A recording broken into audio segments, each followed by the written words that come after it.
provide the ROK with any tanks prior to the war, and they wouldn't provide the ROK with any tanks because they were worried that if Lee Syngman had a capable army, he might invade the north. Syngman Rhee desperately tried to prevent the United States from withdrawing its troops from Korea on June 30th, 1949. The methods that were used were everything from sending direct appeals to the President of the United States and the Secretary of State, to making public statements criticizing the United States for its decision to withdraw its troops, to having the National Assembly pass resolutions calling upon the United States to retain its troops in Korea, to placing pressure on the United Nations, to have the United Nations appeal to the United States to keep its troops there.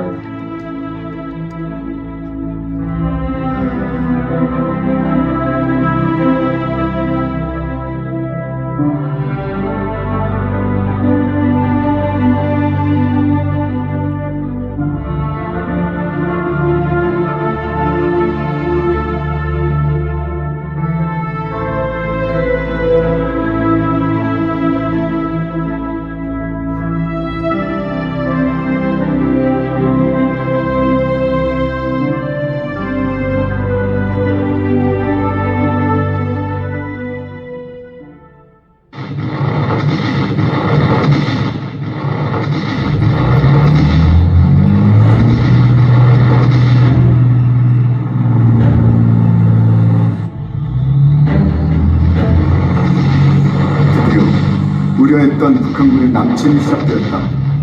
북한군의 압도적인 병력 앞에 한국군은 무릎을 꿇을 수밖에 없었다. 6월 28일 서울은 해방되었습니다. 서울시를 고유하고 있던 인민군 부대들은 오늘 28일 새벽에 서울 중심지대에 돌입하여 이승만 대리정부의 소위 중앙선을 비롯하여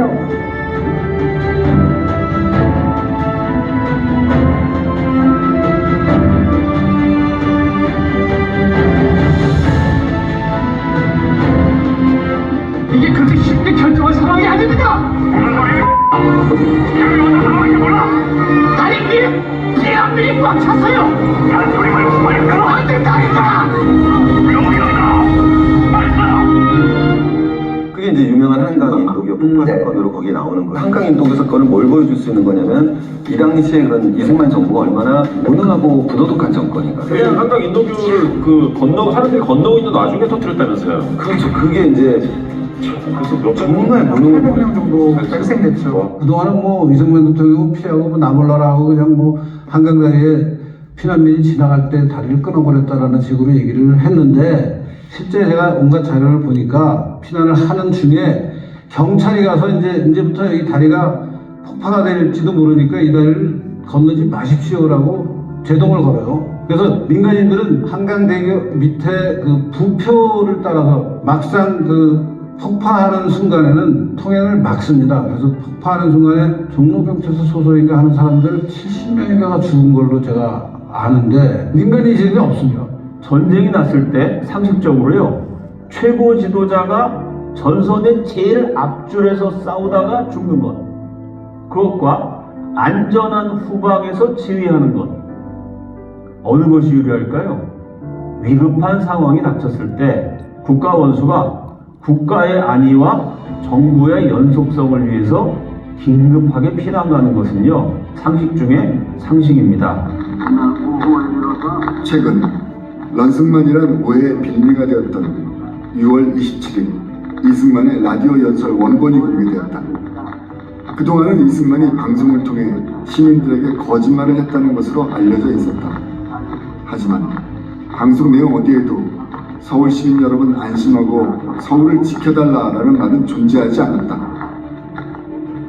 런승만이란 소문은 말 그대로 거짓이었던 것이다. 나중에 미국의 무초대사가 이승만 찾아와서 얘기합니다. 한반도를 떠나서 망명정부를 세우십시오.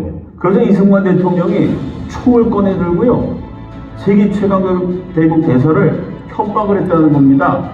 인민군이 들어오면 이 총으로 인민군을 쏘고 내 아내를 쏘고 마지막으로 나를 쏘겠다.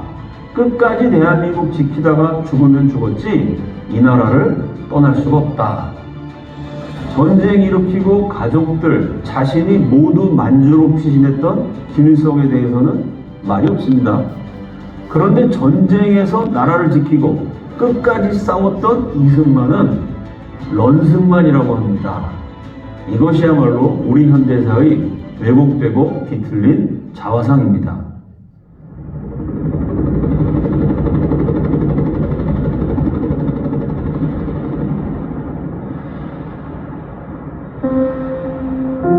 그는 늘 전쟁의 최전선에서 군인들과 함께했다. 그 당시 장병들의 사기를 북돋우고 전쟁의 승리를 확신하는 이승만의 전시연설은 무려 279회나 진행되었다.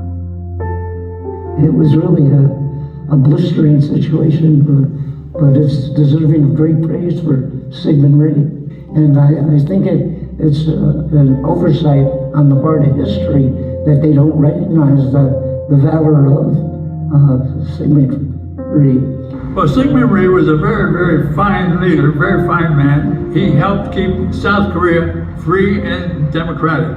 He was like our George Washington. Father said about Sigmund Rhee was that President Rhee was worth his weight in diamonds. That he valued him this much, as if he was all diamonds. It's a pity, it's a great pity for his legacy. I think this is sort of the rocky road to democracy. I think that's the way to look at it. 어느 역사에서나 전쟁은 국민으로서 국가를 체험하는 가장 확실한 경험이 된다. 대한민국 국민들은 자신의 영토를 침범했던 북한과 공산주의를 통해서 적의 실체를 분명히 깨달았다. 그렇게 고난을 극복하려는 의지, 자유민주주의의 정체성을 지닌 진정한 국민이 탄생했다. 그리고 그 역사의 중심에 이승만이 있었다.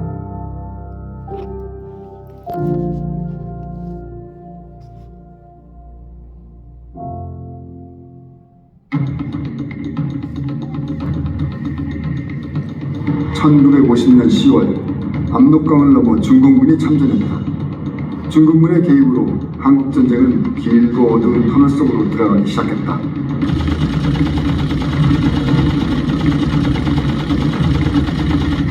The Chinese Communist Party's system, right, communism, is incompatible with free systems. This is every single communist party that has ever existed. They believe you cannot realize true communism until the free world dies.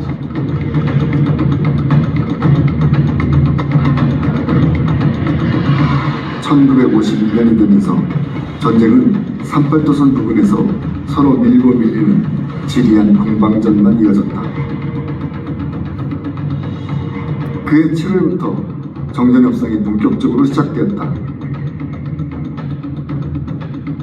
미국은 국제법에 따라서 쌍방이 포로를 교환하고 휴전협정을 완성한 다음에 철수하는 것이 목적이었습니다. 그러면 미국은 한국전쟁이라는 지긋지긋한 수렁에서 빠져나올 수 있게 돼요. 문제는 한국이 떠난 다음에 제2의 6.25 전쟁, 한국전쟁 발발 당시 남한보다 40배의 경제력을 가졌던 북한, 압록강만 건너면요 대한민국보다 100배 큰 나라 중국, 두만강 건너면 대한민국보다 250배 큰 나라 소련. 만약에 미군이 떠난 상태에서 소련, 중국, 북한이 40배 경제력의 100배 큰 나라, 250배 큰 나라가 합체해서 쳐들어오면요 100% 공산화됩니다. 대한민국을 지키고 떠나려는 미군을 한반도에 주둔시키기 위한 절묘한 이승만의 한 수가 반공포로 선방이었습니다.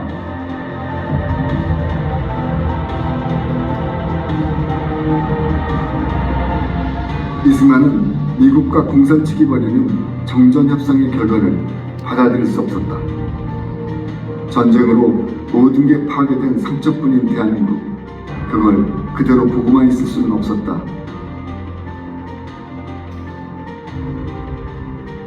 (1952년 12월) 한국전 종식을 공약으로 내건 아이젠하워가 미국 대통령에 당선되었다.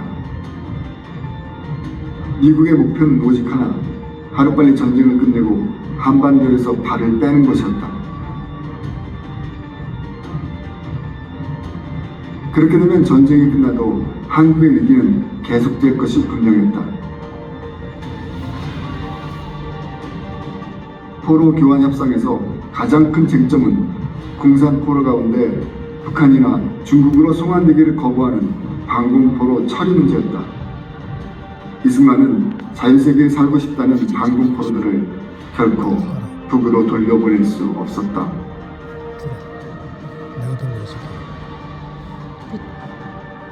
전국 8개 지역 포로 수용소에서 방공포로 27,000여 명이 석방됐다.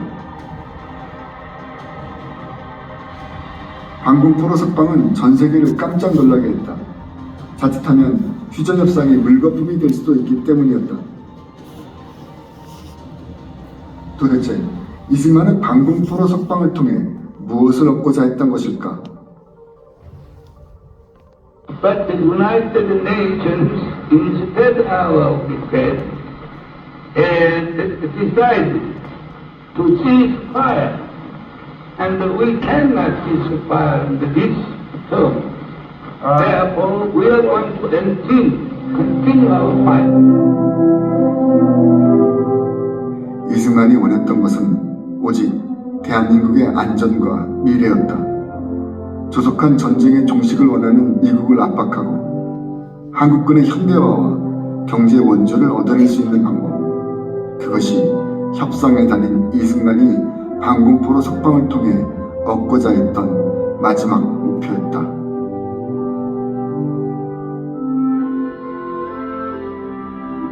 미국은 이승만이 무엇을 원하는지 알고 있었다. 즉각 국무장관 덜레스를 비롯 행정부 강령들이 이승만을 설득하기 위해 한국으로 날아왔다.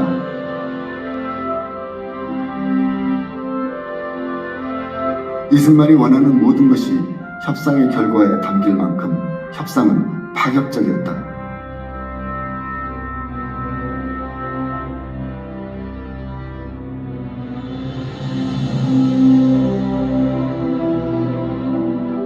주한미군에 주둔 한국군 증강 8억 달러 경제원조, 약소국이 강대국을 상대로 얻을 수 있는 최고의 조건이었다. 한미 상호 방위 조약 맺기 한 60년, 70년 전으로 거슬러 올라가 보면요, 전 세계에서 가장 위험한 지역이 한반도라고 말해도 과언이 아닙니다. 초밀전쟁, 러일전쟁, 한일합방, 만주사변, 중일전쟁, 태평양전쟁, 한국전쟁, 수십만에서 1000만 명 이상의 사람이 죽는 거대한 참극이 60여 년 동안 7번이나 일어났습니다. 전 세계에서 가장 위험한 화약고였죠. 그런데 한미동맹을 맺고요, 70년 동안 100명 이상이 죽는 전투 단 한 건도 일어나지 않는 우리 역사상 최초의 장기간의 평화가 가능해졌습니다. 대한민국 사람 중에 가장 먼 데를 내다보고 시간을 정말 앞서간 분이에요.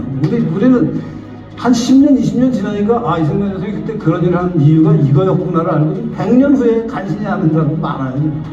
100년을 앞서간 거예요, 100년. One of the greatest reasons to admire Lee Seung-man is for his faith in Korean independence, that it was possible, and for never giving up on that. Is that he was really dogged his demand for Korean independence, and if that meant standing up to American policymakers, he was willing to do that. And he was willing to go toe-to-toe with American policymakers and criticize them and make demands on the behalf of the Korean people, even though that easily could have cost him his political career.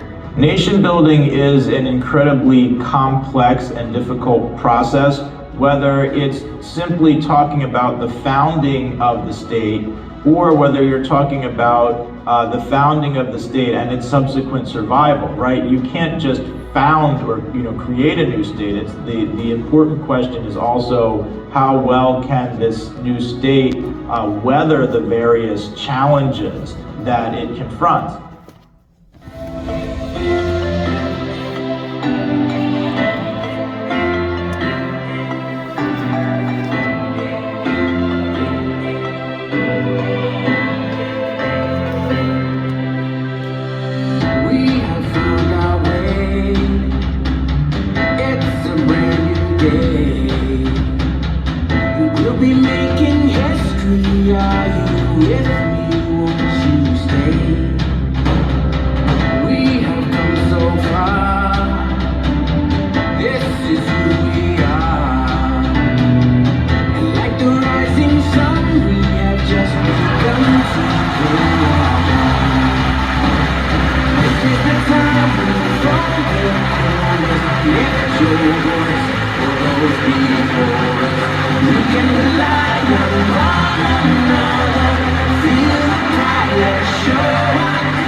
their husbands, and their brothers. We can never forget that from our valleys and the mountains, the souls of American and the Korean soldiers.